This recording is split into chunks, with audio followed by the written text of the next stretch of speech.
A lot of you will not remember Pankaj Singh, but he was a bowler who played for India only a few years ago. He had decent pace and bounce when he was young, but he never really got a go with India, and he ended up playing for them when he was very old.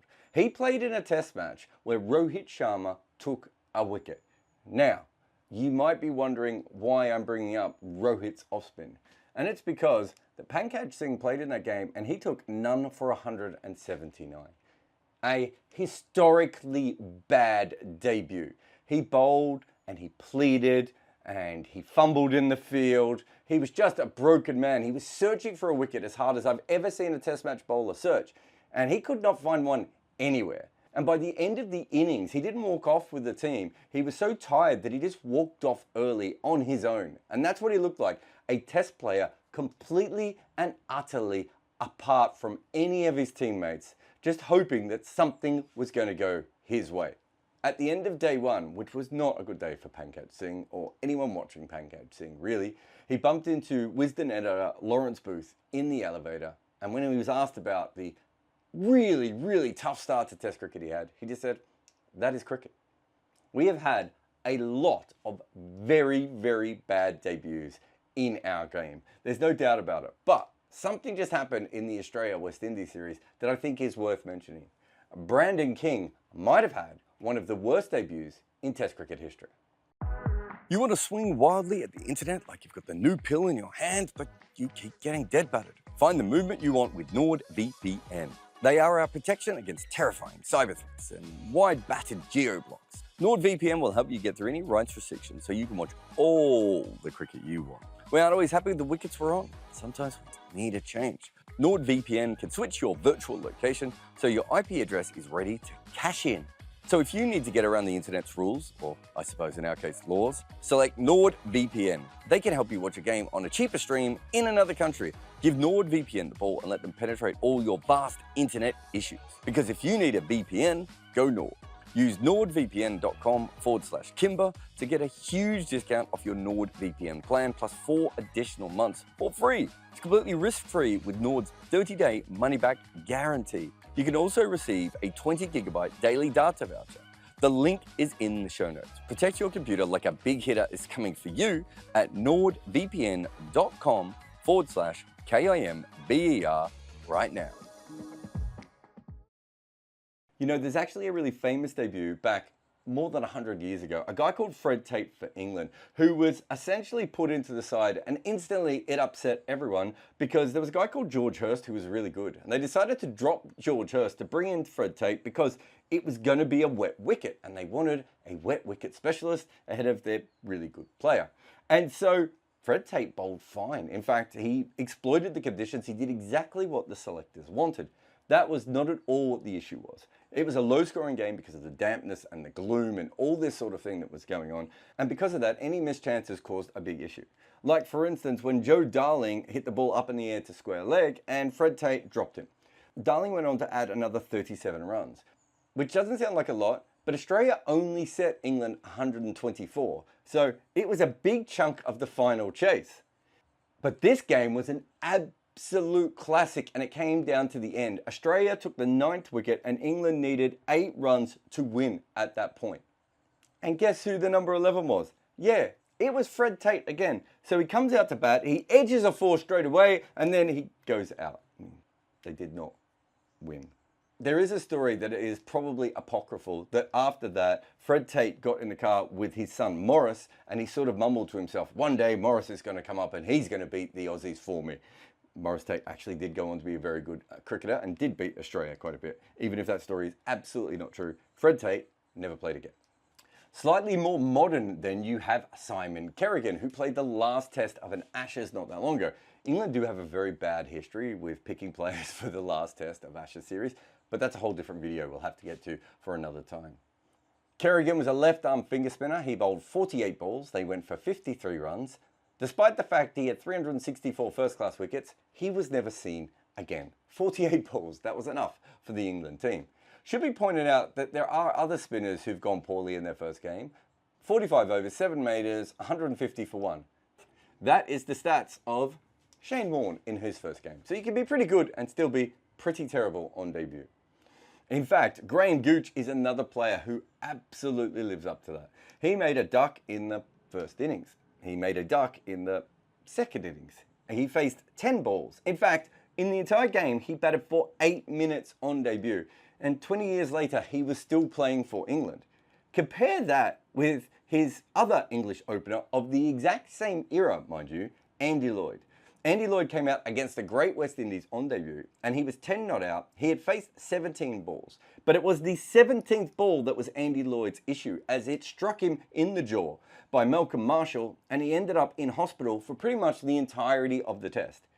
That was Andy Lloyd's only innings in Test cricket. He never played another game. He is 10 not out for the rest of eternity. Andy Lloyd's average is infinity. Let's have a look at Nilesh Kulkarni. He's a fascinating Indian bowler from the 90s. What a start to his Test career. His first ball was a wicket. Could you imagine the excitement, the sort of the energy that was surging through his body? He's finally lived his dream, and then first ball, he's taken a wicket. He then bowls 419 more deliveries without taking a wicket in that innings. He will end up with 1 for 195. Now, they may sound like pretty bad figures, but this was the game where Sri Lanka made 952 for 6. What a game as a bowler to make your debut when the opposition is about to go absolutely ballistic in the most historical way ever, and you just end up in their way. Well, Nilesh Kulkarni is not the only person that has ever happened to. Kulkarni is not the only person that has ever happened to. Of recent times, we had Zahed Mahmud, who was an older leg spinner looking for a chance in what was a crumbly Pakistani lineup, right? He's going up against England. They were going to attack him. He had a good chance. This was in the height of Bazball. You know, the point at which we were like, wait a minute, is this actually a lot better than we thought it was going to be? Are they going to change the world forever? Spoilers, they didn't. But at this stage, we didn't know that. And specifically on this day, that was hard to understand, as they made 500 runs in the day. Poor Mahmood, he got a lot of stick. In fact, even though we're talking about the worst debuts, he did actually take quite a few wickets in that game, but he got hammered while taking them. But Mahmood has now played 4 Test matches, and he still goes at more than a run a ball in Test cricket. That's a debut that lingers. And up here we have Gavin Hamilton, a Scottish cricketer who was playing absolutely brilliantly in the 1999 World Cup. So much so that it looked like that Scotland were going to get Test status, and they were going to get it largely on the back of how good Hamilton was batting. Unfortunately, he was run out at the bowler's end. Bangladesh go on to win that game. Bangladesh get Test status, and Scotland don't. But Gavin Hamilton played so well that England were like, yeah, we think you're also good. Why don't you come and play for us for a little while? And of course he does. He plays a Test match where he takes no wickets, and he makes a duck, and he makes another duck. Triple O. Maybe one of the worst debuts statistically in the history of our game. Of course, England are all over this board, partly because their selections have always made no sense at all. But here is my favourite one of all time, and it's one of the most famous debuts, even though the player played okay in it, just because of how bizarre the situation was. Darren Patson, brother of James Pattinson, was a club cricketer from Melbourne who'd played a few games for Victoria. He was actually a roofer at that stage, and because he had been born in the UK and someone in county cricket found that out, he came over to Nottingham to play county cricket. The first half of the county season that he's in the UK, he is just absolutely incredible. He's taking wickets everywhere. He looks fast. He's moving the ball both ways. He bowls a heavy ball. He's just a really, really high quality bowler. The problem for Darren Patson, of course, is that he's essentially a club bowler, and he's not used to bowling day after day after day after day, which is basically what they make county bowlers do. So by the time England looks at him and goes, why are we not picking this guy? Darren Patson is almost exhausted. He's almost done for the season. On top of that, they pick him because they think they want someone who can nibble the ball around a little bit and swing it at Leeds, which is absolutely fine. I understand the theory behind it. Turns out that, of course, Darren Patson has never played at Leeds before, but hey, that doesn't mean anything. Michael Vaughan has him in his team, and it's very clear from the first press conference that Michael Vaughan has no idea who Darren Patson is. He doesn't understand how Darren Patson has ended up in his side, and he doesn't really know what to do with Darren Patson. In the end, to be fair, Darren Patson doesn't do too bad. He takes 2 for 90 odd. The problem is that South Africa absolutely smashed the team. They make a huge total, and AB de Villiers does make Pattinson look like a roofer from Melbourne. So that is very different than someone like Brandon King. Brandon King, who's made his debut for the West Indies in this game, is very, very experienced in franchise cricket, in international cricket. He's been around for a long time. None of this is a surprise. Brandon King has had lots of bad games. He's played lots of cricket, and he understands that occasionally things go a little bit wrong. But let's just have a look at his debut in this test, because it was incredibly painful. He had 3 drops. And not only did he have 3 drops, because that's bad. I think we all know. Yeah, that's bad. He managed to drop the opening batter and the number 3. Australia's top order is not very good at the moment. Stop giving them chances. And the West Indies did that a lot. But Brandon King gave 2 of them chances. And then later on, he also dropped Nathan Lyon as well. 3 drops. Okay, he's not a professional fielder. He's in the side for his batting. I think we can forgive him and Jaiswal for not being perfect. Sometimes people are going to drop catches. He was also in the side to bat though. And he got the West Indies back into a pretty good position where it looked like they were a chance of getting a decent lead. Then he left the ball and was bowled. People don't actually leave the ball and get bowled much anymore. Have you noticed that? Like, it takes some kind of, I was going to say skill.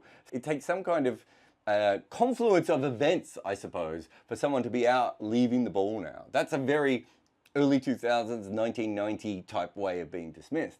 But Brandon King brought it back for his debut. And you're thinking to yourself, okay, well, how did he go in the second innings?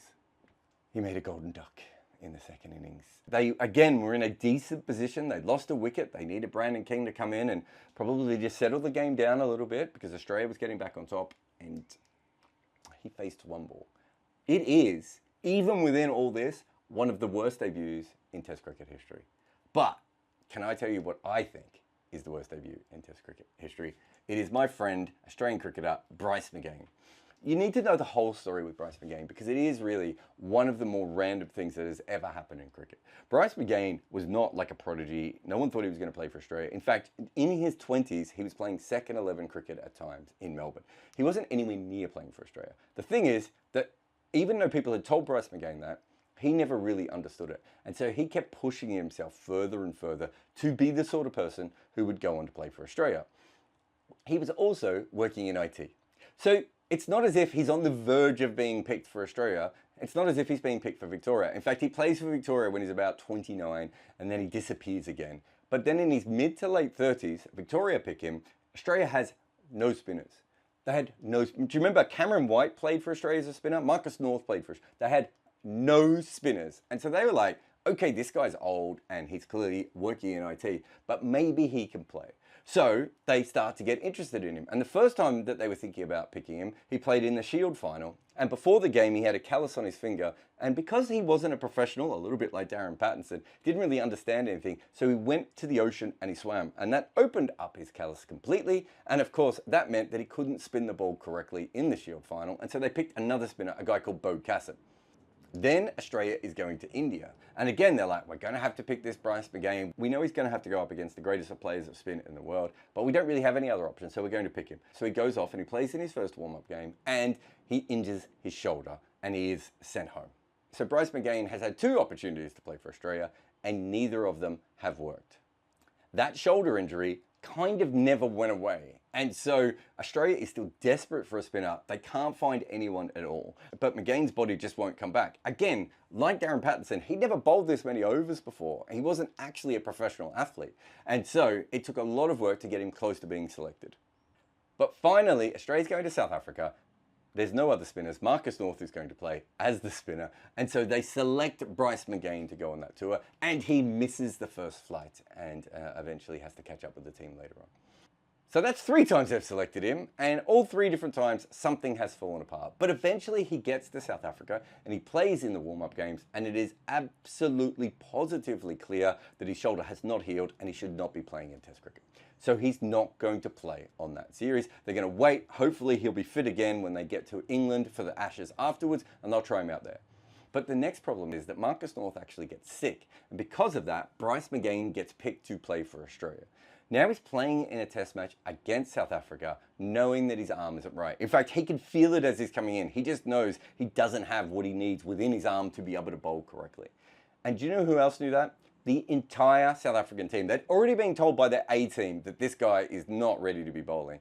And they went for Bryce McGain, and they absolutely slaughtered him. He went for so many runs. But when you think of South Africa and players attacking, maybe you're thinking of like AB de Villiers and Hashim Amla. Quinton de Kock, stylish players, attacking players, whatever. Two of the most dour players for South Africa, Ashwell Prince and Jacques Kallis, were the ones who absolutely tore strips off Bryce McGain, piece by piece. And we know from Carrian, Mahmud and Warne, if you make your debut as a spinner, it can go really horribly wrong. But let's just go through how bad it went for Bryce McGain. 18 overs, 2 maidens, 149 runs for no wicket. It was most possibly the worst debut in Test match history. And you're going to be shocked to know that Bryce McGain never played another match again. Brian Lara used pot plants to work on his placement. John Wright glued his glove to his bat. Sachin Tendulkar dug up practice pitches. Tatenda Taibu cut the top off his bat. Claire Taylor used a hockey grip. Steve Smith was from tennis. Dean Jones would call phantom runs. And Victor Trumper turned the nets into a war zone to survive. The best batters in the world do whatever they have to make runs. We have told their stories in our new book, The Art of Batting.